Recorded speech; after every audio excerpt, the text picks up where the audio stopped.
Okay, I think it's 12:01. I'm going to get started. Welcome, everyone. It's Thursday.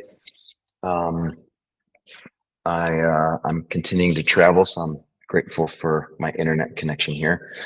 And since it's Thursday, do some gratitude. And since I've been traveling a fair amount, one of the things I noticed today, I took an amazing nap. I'm obviously pretty jet lagged. It's a 9-hour difference here, and so certain times of the day just feel really wonky.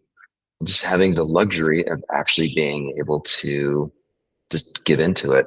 It's rare. I'm not traveling for business. I don't have any, important meetings I need to attend, and nobody expects me to be any certain way. So there's something really exquisite, I think, about being able to fall asleep when that tiredness hit. And especially as someone who's grappled with bouts of insomnia, where that exact feeling of knowing that this tiredness is, it's like this blanket that just covers you, and the fact that I was able to close my eyes and just say, okay, take me, I'm okay, I have the space to sleep and I'm ready to go. It felt so incredibly good to be able to do that. And it made me think that, oftentimes the sweetest things in life are the ones we have to wait for. And as I was traveling, I was thinking the same thing about eating food. You're traveling, there's a certain inconvenience about finding food that you want to eat. And so certain times you're hungry and there's just isn't, good or even any food available. And then when you finally get to eat something or drink something, there's something really sweet about that. Um, Same thing with sitting on an airplane for hours and hours. That, on the one hand, it feels good to rest, but then I'm sort of bouncing off the walls, wanting to get up and move and get outside. And then I've been doing that all day today. I've been walking and walking and walking. And so it feels really wonderful to sit down. And so there we have it. That's kind of this cycle of I guess what the Buddhists would call craving, right? We always, there's this part of us that wants the next thing. And once that next thing has been satisfied, then we're right on to the next thing. And so oftentimes we flip flop back and forth between, you know, wanting to get up and walk around and then feeling tired and then feeling grateful to sit down and so on. Anyway, I think it all falls into this category of a certain flavor of gratitude that I'd love to focus on today. So, quick reminder, what is gratitude? Again, it's this embodied experience that we are aware of, and we're benefiting from something that just sort of presents itself to us. I've been hungry and there hasn't been the kind of food available for me to eat. And so suddenly there it is, and I get to go and purchase it or ask for it, or feel exhausted, and there's finally that bench at the airport that doesn't have those annoying metal things in the middle, so that I can actually lay all the way down. Right. So this is what I mean with that. Through no fault of our own or no doing of our own, it's just there. And so feeling gratitude for those little things is the goal for today's practice. So let's go ahead and do that. Let's practice. So let's start by closing our eyes and drop into the same space that we try to inhabit on a daily basis here, which is inhabiting the space of the present moment and knowing that we're doing so. So really being fully cognizant that we're not time traveling to the past or we're not time traveling to the future, but we're right here, right now,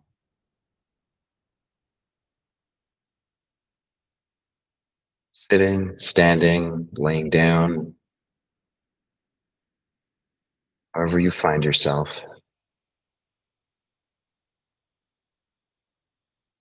Noticing the body breathing,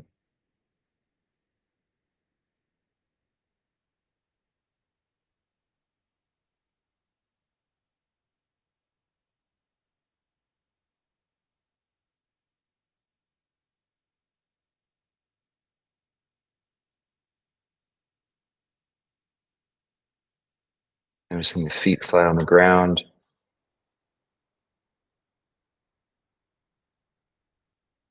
to whatever extent possible to synchronize the mind with the body. So we know the body's here. We can feel it. It's right here, right now, sitting in contact with the ground, being breathed. So the question is, where's the mind? And can you bring your mental space in alignment with your physical space?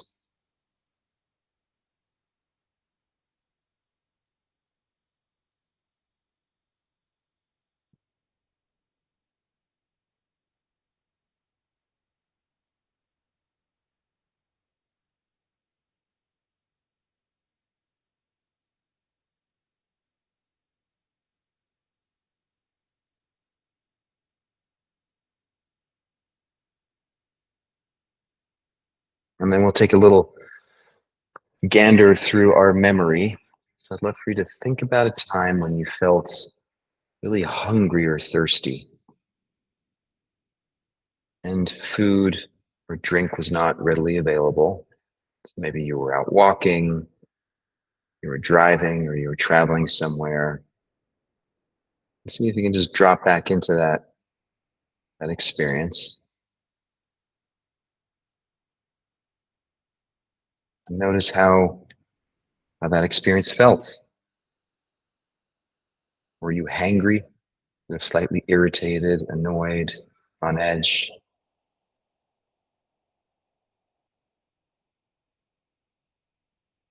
And where in your body did you feel that?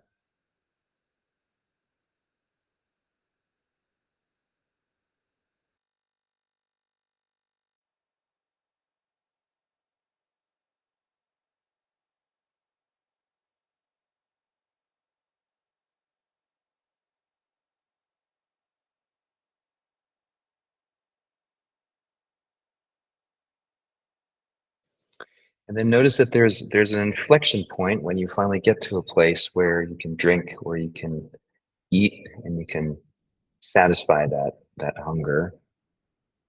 Notice the sense of release and relief that comes with it. See if you can touch into a sense of gratitude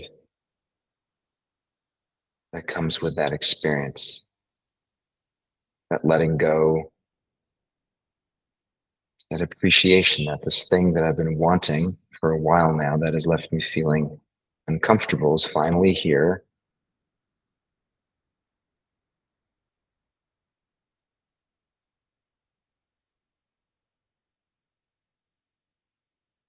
And noticing if there's a sense of appreciation or gratitude that comes with it.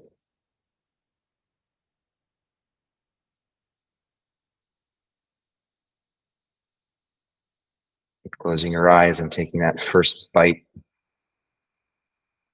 or getting to finally drink that the cold water.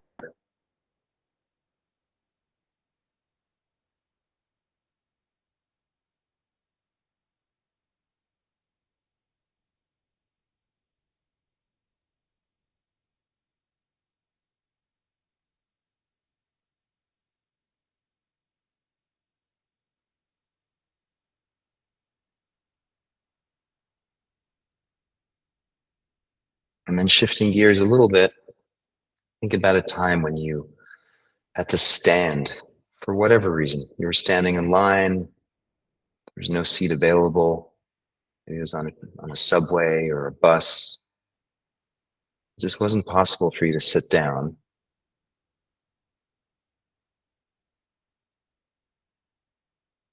And then bring to mind the sensation, maybe the achiness in your legs, restlessness in your mind, looking forward to a moment where you could rest and sit, but it's not there yet.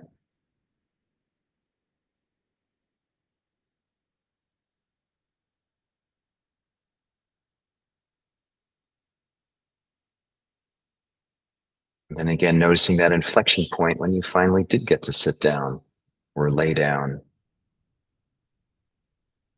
Again, the relief, physically, emotionally.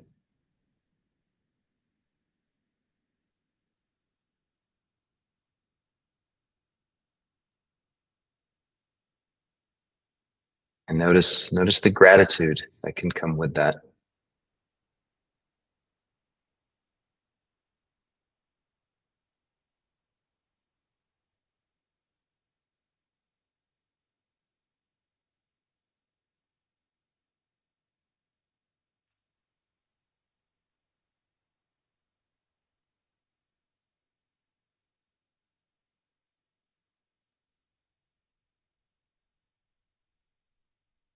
And another one I'm guessing we're all familiar with. So think back to a day that was kind of hot, maybe a little bit muggy, and you're out and about, feeling a little bit sweaty, looking forward to getting home or a place where you could take a shower, put on some clean clothes, and just notice that anticipation, the discomfort of being sweaty and hot.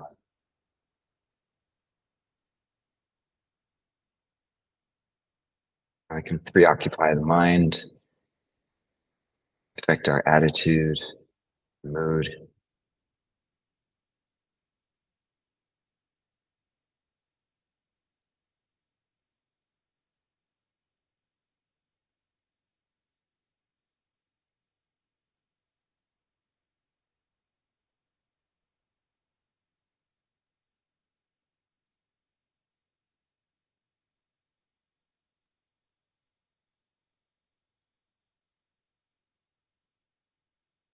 And then finally getting to that place where you can turn the shower on and you can hear the water running, and while you're taking off your sweaty clothes, and then that sense of relief and that appreciation and gratitude when you first get into the shower.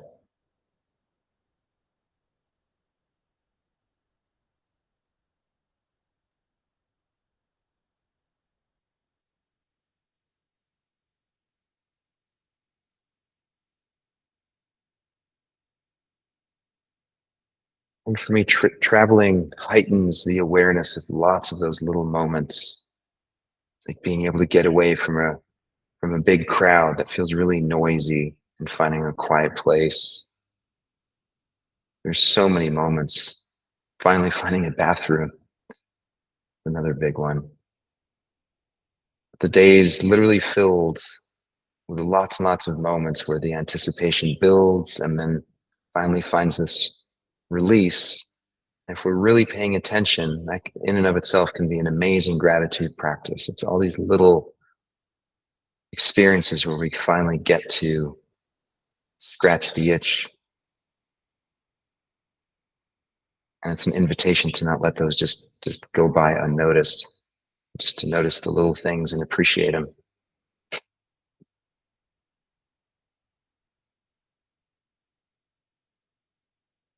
Go ahead and take a deep breath in.